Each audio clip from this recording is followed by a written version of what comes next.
What a great little town! With a population of approximately 5,000, Rothbury in the UK is perfect for those who are researching ancestors on location. This is a great hub to explore the border region for ancestor stories, to walk in the shoes of past family, as well as learn some of its local history. It's approximately 45 minutes drive from Newcastle upon Tyne.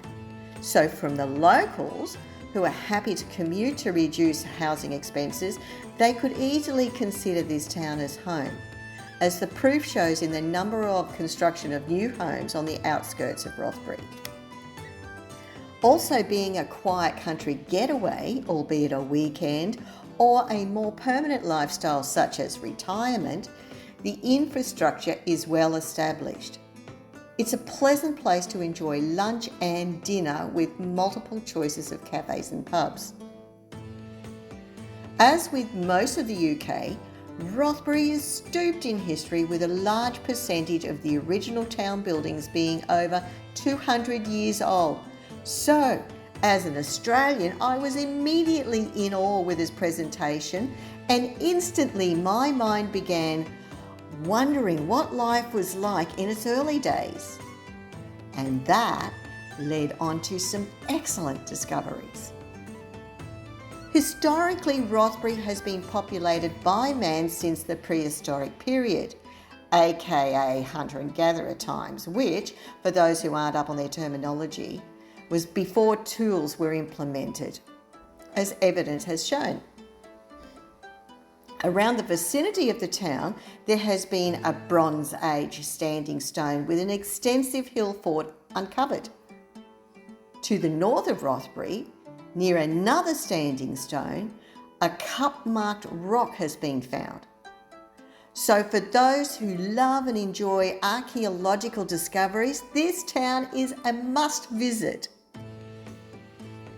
While it's been documented that the Saxons have been in the area from approximately 500 AD, more evidence and life during the medieval period is known.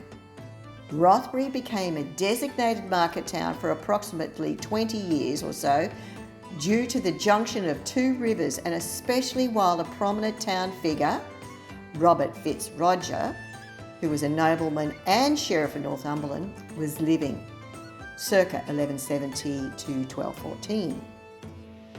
By the 16th century, the town found itself the target of regular attacks and was often burnt down by Reivers, who were a lawless group of both English and Scottish heritage who had little regard for anyone else in the border country. Another interesting fact is that a wealthy industrialist, first Baron William Armstrong, circa 1810 to 1900, lived outside of Rothbury and built a country house/hunting lodge named Cragside. This family was also the owner of Bamborough Castle, which is located along the coast at the township of Bamborough. This castle has residents still and is also open for tourists to visit, as well as often being selected to stage movies. From my personal ancestry perspective, I discovered the family names that were listed as outlaws, aka Reivers, in the border region, of which I have two families.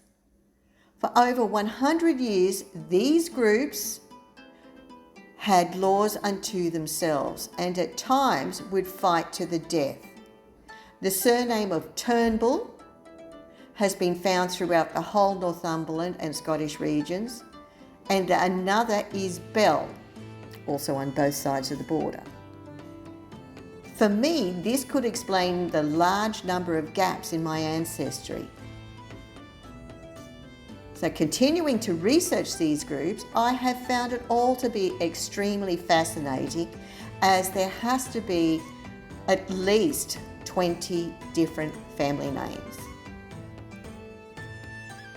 The surname of Fides that led me on this trail was a son of a Bell, and whose parents seem to have vanished after the record of their marriage, circa 1748.